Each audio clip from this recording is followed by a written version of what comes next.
મારો બાપ કોણ, મારું મોહાળ કોણ, મારી માં કોણ, મારો ગુરુ કોણ, મારી માતાજી કોણ. હું કોઈ પણ વર્ણનો જુવાન હોય, હું ઊભો હોઉં ને ત્યાં આજુબાજુમાં કોઈ બેન દીકરી નીકળે તો એને એમ થવું જોઈએ કે મારો માજીનો ભાઈ ઊભો છે, વીર ઊભો છે. એવું જીવન જીવશો ને એટલે માં અજાય કોઈ દી લાજ નહીં જવા દો. અને તાકાત સાચું ચારિત્ર્યની તાકાત સાચી છે. ભગવાન રામ ને લક્ષ્મણ, રામ ભગવાન છે, આપણો બાપ છે, પરાત્પર બ્રહ્મ છે, એ તો છે જ. પણ ઈ રામ લંકાના યુદ્ધના મેદાનમાં જ્યારે ઉતર્યા રાવણની સામે, અને રાવણ બહુ મોટી મોટી મીંડો કરવા, મારી નાખું, તોડી નાખું, વીખી નાખું, 9 ગ્રહ મારા ઢોલીએ બાંધેલા છે, મેં કૈલાસ પર્વત ઉપાડેલો છે, મેં ઓલું કરેલું છે, મેં ઓલું કરેલું છે, બહુ બોલવા માંડ્યો. મને કોઈ જીતી ન શકે, ઇન્દ્રને જીતી લીધો છે. એ વખતે જાંબુવનજીએ ધીરે જઈને એટલું કાનમાં જઈને કીધું રામને, ભગવાન પ્રભુને, કે રાવણ એમ કહે છે કે હું આવડો મોટો છું, હું આમ કર્યું, મેં આમ કર્યું. પ્રભુ રામ તમે જરાક કહો ને, તમે વાલીને માર્યો છે, વાલીને. જે રાવણને બગલમાં દબાવીને રખડતો તો વાલી, ઈ વાલીને તમે માર નાખ્યો. એને કહી દો ને, તને બગલમાં દબાવવા વાળા મેં માર નાખ્યો, કહી દો. એ વખતે ભગવાન રામે જવાબ આપ્યો ને, એ જીવનમાં ઉતારવા જેવો છે. ભગવાન રામે શું કીધું? 10 મોઢે બોલે એને જવાબ દેવાના ન હોય, 1 મોઢે બોલે એને જવાબ દેવાના હોય. ભલા માણસ, બહુ મોટી વાત. 10 મોઢેથી વાતો કરે, ઘડી કામ ઘડી કામ ઘડી કામ, એને જવાબ દેવાની કોઈ જરૂર નહીં. જેટલા દુનિયાના ટોચના બેઠેલા બધા તમે નક્કી કરી લેજો. તમે વિદ્વાનો હોય, તમે બધા ભણેલા ગણેલા છો, સર્ચ મારીને જોઈ લેજો. ટોચના લેખકો થયા છે વિશ્વ આખામાં, ભારત અને આખી દુનિયામાં. એને એક જ વાત લખી છે, કોઈ દેશના યુવા ધન, દીકરીઓ અને દીકરાઓ એના ઇતિહાસો, પૂર્વ સૂર્યોના ઇતિહાસોને ભૂલી જશે, એટલે એ નવો ઇતિહાસ કોઈ દી નહીં રચી શકે. આ તમારે જ્યાં લખવું હોય ત્યાં લખી લેજો. એટલે ઇતિહાસની આજે વાતો વાગોળવી પડે છે, કલાકોની કલાકો સુધી એવી વાતો છે. અને બારોટ દેવો, અહીં બારોટોએ તો આપણા ઉજળા બાપ દાદાના સોપડાઓમાં નામ રાખી અને આપણને બધાને ઉજાળ્યા છે કાયમના માટે. અને અનેક કથાઓ છે એમની, અનેક વાતો છે. પણ અમારે દિલીપસિંહભાઈની એક અહીં યુવાધન ઘણું છે, એટલે એક ફરમાઈશ મને ગમે છે. ઘણી વાર મેં વિસ્તારથી વાત કરી, પણ ટૂંકમાં મારે કહેવું છે કે ધર્મને જ્યારે અહીં બેઠેલા બધાને કહી દઉં, અત્યારે 100 કરોડથી વધારે હિન્દુઓ ભારત અને દુનિયામાં છે, આપ જાણો છો. કોઈના મનમાં એવો વહેમ હોય કે પ્રકૃતિનો નિયમ છે એટલે આપણે 100 કરોડ થઈ ગયા. 100 કરોડ, 1 ના 2, 2 ના 4, 4 ના 8, 8 ના 16, 16 ના 32, 32 ના 60 થતા ગયા. આપણે 100 કરોડથી વધારે હિન્દુ છીએ, એમાં શું મોટી વાત? એવી વાત કોઈ માનતા નહીં, મગજમાંથી કાઢી નાખજો કોઈને વહેમ હોય તો. 1000 વર્ષ સુધી ધગધગતા લોહી આ દેશની ધરતીમાં સૂર્યોએ રેડ્યા છે ને, એટલે આપણે 100 કરોડથી વધારે જીવી છીએ. ભલા માણસ આજે હિન્દુ છે. કોક દી સિત્તોડના સાકાને વાંચો, ખબર પડે ભારત વર્ષમાં 11 વર્ષની રાજપૂતની દીકરીઓ માથે ઓઢણી ઓઢી અને કહેતી હતી દાદીમાં ઘડીક ઊભી જાઓ, મોટાબા ઘડીક ઊભી જાઓ, માં ઘડીક ઊભી જાઓ. સૌની પહેલા અગ્નિમાં મારે પડવું છે. અગ્નિને ખબર પડે રાજપૂતાણીની જ્વાળા પાસે અગ્નિ ટાઢી પડે. ભલા માણસ, ત્યારે ભારતનો ઉજળો ઇતિહાસ સચવાય. અહીં માતાઓ બહેનો બેઠા એને પગે લાગીને કહું, તમારા બાળકોને અઠવાડિયે એકાદી વાર્તા સંભળાવજો. સારી વાર્તા, કથા, રામાયણમાંથી, ગીતામાંથી કે કોઈ નાનકડી લોક વાર્તા સંભળાવજો. અનુપમા ન જોવાય તો કાંઈ વાંધો નહીં, એ જરાય દુખી નથી, તમે ખોટા દુખી થાવ છો. હા, એ તો કેવી ગાડીઓ ફરે, તમને મળે નહીં, ભેળાઈ ન થઈ ત્યાં જાવ તો. હા, બહુ જરૂરી છે. યુવાધન કોરી પાટી છે, તમે જે લખો એ લખાય. આપણી વાર્તાઓને આપણી સંસ્કૃતિ તરફ નહીં વાળો તો બીજું તો બધું એની મેળાય યુટ્યુબ માંથી બધીથી ગોતી જ લેવાના છે. પણ હું કોણ છું એની ખબર રહે તો ભારતી આજે દુનિયાના જેટલા ધર્મ ગ્રંથો હોય એ કોઈ ઉપર નહીં, પણ એક જ ભારતના 4 વેદ ઉપર વૈજ્ઞાનિકો સંશોધન કરી રહ્યા છે, આખી દુનિયાના વૈજ્ઞાનિકો. હા, એટલે ઈસરો હોય કે નાસા હોય, એનું કારણ શું છે? ભારતની ઉજળી પરંપરા છે આપણે ત્યાં, અને એ પરંપરાને ગામડાએ જાળવી છે.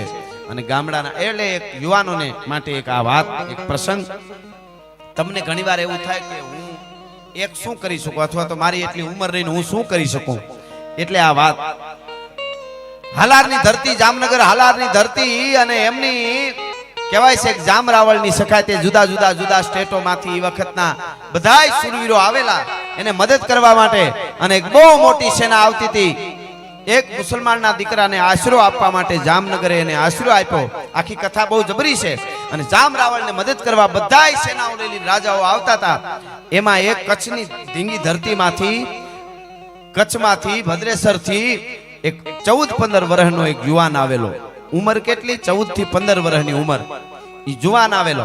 કચારીમાં બધા બેઠા હતા જામ રાવળની, એમાં ઈ જુવાને આવીને બેઠો. એટલે કોકે ખૂણામાં છોકરું કોણ બેઠું છે એમ. હવે 15 વર્ષની ઉંમર, ઈ નાનકડી પાઘડી, ઈ અહીંયા કટાર ભરાવેલી, ડબલ ભેટ, ઈ એનું હાલવું ચાલવું જોવું, પણ 15 વર્ષની ઉંમર, 14-15 વર્ષની. એટલે વિચાર થાય કે આ શું આવ્યો હોય છે બાળક 15 વર્ષનું. ઓલો કોણ? તો કે ઈ તો ભદ્રેસરથી કોઈ મોટું નથી આવ્યું તમને મદદ કરવા માટે યુદ્ધમાં, ત્યાંથી ભદ્રેસરથી છોકરો આવ્યો છે, ઈ બાળક આવ્યો છે 15 વર્ષની ઉંમરનો. ઘા એ બાળક ઊભો થા, અહીંયા નજીક આવ્યો. ઈ કે માસીબાના ઘેરે લાડવા ખાવા જવાનું નથી, તારા દાંત મોઢામાં દૂધ ગંધાય છે હજી, અને તારા બાપને કે કોઈને ન મોકલવું હોય તારે ઘરે બધાને કહી દે, તો ના પાડી દેવાય. 15 વર્ષના બાળકને શું હોય અહીંયા? પણ પગથી માથેથી રેવંડ ગઈ ભારતની ધરતીનો યુવાન કેવો હોય જોજો તમે. પગથી માથેથી રેવંડ ગઈ કે મને આવું કહેવાય કેમ. અને એમાં એને હાલતો થઈ ગયો, ઊભો થઈને વયો ગયો. અને વયો ગયા પછી આમ અંદર જગદંબાને આવડને યાદ કરે છે, આશાપુરાને યાદ કરે છે, મોમાઈને યાદ કરે કે માં, હે જગદંબા, હે ભેળિયા વાળી, એકવાર મને મોકો આપી દે તો હું જામ સાહેબને કહી દઉં કે ક્ષત્રિયના દીકરાને ઉંમરની જરૂર ન હોય. બસ મને મોકો આપ તો ખબર પડે માં. જગદંબા એમાં એક દિવસ એવું બન્યું, બપોરનું ટાણું, પોતાની પટ્ટી ઘોડી છે, એ ઘોડીને તળાવમાં ધમારે છે, આમ પાણીથી નવરાવે છે, અને ધોતી એક પહેરી છે, પોતે હથિયારો બધા કાંઠે પડ્યા છે, ઘોડીને તળાવમાં આમ ધમારે છે, નવરાવે છે.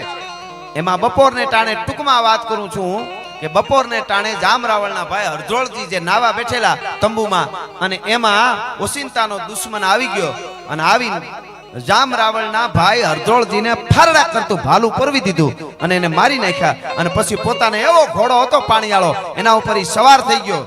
જામબેચા એ હતો જે મારવા વાળો દુશ્મન, એ મારી અને હાલ તો ઘોડો નીકળી ગયો બાગડતા, પણ પાગા નાખતા રકાબ કવિ ધાગા ભરી પાગા આગા જાવે નાહી ભાગા મૃગા નાહી આજ ગન તોપકા ગણાગા તરી બાગા હાથ જાય તાતો રીજા રાગા રવે નાજા ખરા કબે રાજ એ જાય ઓ જાય. સેનાઓ તૈયાર થવા માંડી, પડકારા હાકલા થયા, અને મીડા કેવા દુશ્મન વયો જાય ની હાલારની આબરૂ જાહે, આપણી આબરૂ જાહે. દુશ્મન વયો જાય ની, દુશ્મનને મારો પકડો, કોઈ આંબુ નહીં. એમાં તળાવને કાંઠેથી નીકળ્યો, વાહે પડકારા થતા આવે, ઘોડે સવારો આવે, એ દુશ્મન જાય, જામનગરની આબરૂ જાશે. એમાં 15 વર્ષનો હાલાજી નામનો આ જે બાળક આવ્યો તો કચ્છમાંથી, એ ઘોડીને નવરાવતો તો નજર પીડીને એમ થયું કે હા મારી માં આવડે, આજ મને મોકો આપ્યો એવું લાગે છે. હો, ઇતિહાસ સાક્ષી પૂરે છે હાલારની ધરતીનો. પોતાથી ડબલ ગજાળું ભાલું હતું, ઈ કાંઠે હળી કાઢીને લઈ અને એમને બગાક જમ કરતો પટ્ટી ઘોડી માથે સવાર થઈ ગયો, અને ઘોડીને કીધું કે આજ તારા ડાબલામાં મારી આબરૂ છે. અને બાગડતા એ જાય. થોડોક દુશ્મનનો કરશન જામબેચા નામનો દુશ્મન હતો, મારીને જાતો હતો. ઈ કરશન જામબેચાના ઘોડાથી થોડોક દૂર રહ્યો. હાલાજી 15 વર્ષની ઉંમરનો છોકરો, સાંભળજો. હટાણે બેહવું કેમ અમુકને ખબર, હું હજી નાનો શું કર્યું, તું બોર્ડમાં આંગળી ભરાય લાઈટના એટલે પૂરું થાય. હા, મજબૂત બનાવીજો બાળકોને, જમાનો આગળ બહુ હજી જોયા જેવો આવશે. 15 વર્ષનો દીકરો હાલાજી બાગડતા પોતાની ઘોડીને આમ થપાટ મારી નજીક આવી, અને ઘોડી ઉડી પાછળથી પટ્ટી, હો ભાઈ, બગાક જમ કરતી આમ પડખે સીડી. પોતાના હાથમાં ભાલો હતો, એ ફારડાક કરતો કરશન જામબેચાના વાહામાં માર્યો. મિત્રો, ભારતનો ઉજળો ઇતિહાસ હાલારનો સાક્ષી પૂરે છે કે એક ભાલાનો ઘા કરતાની હારે ફારડાક કરતો વાહામાંથી હોહરવો, ઘોડાના અસવારના વાહામાં, ઘોડાના વાહામાં થઈને ધરતી સાથે ધરબી દીધો ભાલાને. ભાઈ ફારડાક કરતો તારી જનેતાને તનિય એક ભાલાનો ઘા માર્યો, ધરબી દીધો 15 વર્ષના એક છોકરાએ. હાલાજી મેરામણ હાલાજી, અને ઘોડું આમ થવા માંડાણું, અસવારને જડી દીધો એમને. પણ એટલા જોરથી માર્યું, જામ સાહેબ વાહે ઘોડી લઈને આવી ગયા, બીજા બધા રાજપૂતો આવી ગયા, અને આવીને જોવે છે 15 વર્ષનો બાળક. જામ સાહેબના મોઢામાંથી શબ્દો નીકળી ગયા, શાબાશ રાજપૂત, શાબાશ, આ દેશનો જુવાન આવો જ હોય. અને ઈ વખતે કહેવાય છે જામ સાહેબને એમ થઈ ગયું કે 15 વર્ષની ઉંમર જેને મેં મેણું માર્યું તો ઈ છોકરો છે. આ એટલા જોરથી મારેલું કે આંખો બહાર નીકળી ગઈ હતી પોતાની મારવામાં. એ આંખોને બેહારી સારવાર કરી, અને પછી એ વખતે અમારા કવિરાજ હારે હતા, એને કવિતા લખી કે વાહ મેરામણજી હાલા તારા હાથેથી તે ઘા કર્યો ને દુશ્મનને જડી દીધો, ઈ તારા હાથના વખાણ કરવા કે પટી ઘોડીના પગના વખાણ કરવા? પગા જમ કરતી દુશ્મનના ઘોડાની માથે આવી, ઈ કોના વખાણ કરવા? કવિ કહે છે કે રાવળ સરીખો, અરે રાવળ સરીખો રાજીજો પર્વત મેરુ પ્રમાણ, હાલાજી તારા એ હાલા તારા, હાલાજી તારા હાથ વખાણું, કે પટી તારા પગડા વખાણું, હાલાજી તારા હાથ વખાણું, કે પટી તારા પગડા વખાણું.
હાલાજી તારા એ હાલા તારા, હાલાજી તારા હાથ વખાણું, કે પટી તારા પગડા વખાણું, હાલાજી તારા હાથ વખાણું, કે પટી તારા. કહેવાનો અર્થ મારો એ છે કે તમારામાં હિંમત હોય તો ઉંમરની જરૂર પડવાની નથી. એવી અનેક આપણી કથાઓ છે, એટલે માવડીઓને કહું છું, આવી હારી વાર્તાઓ બાળકોને સંભળાવીજો.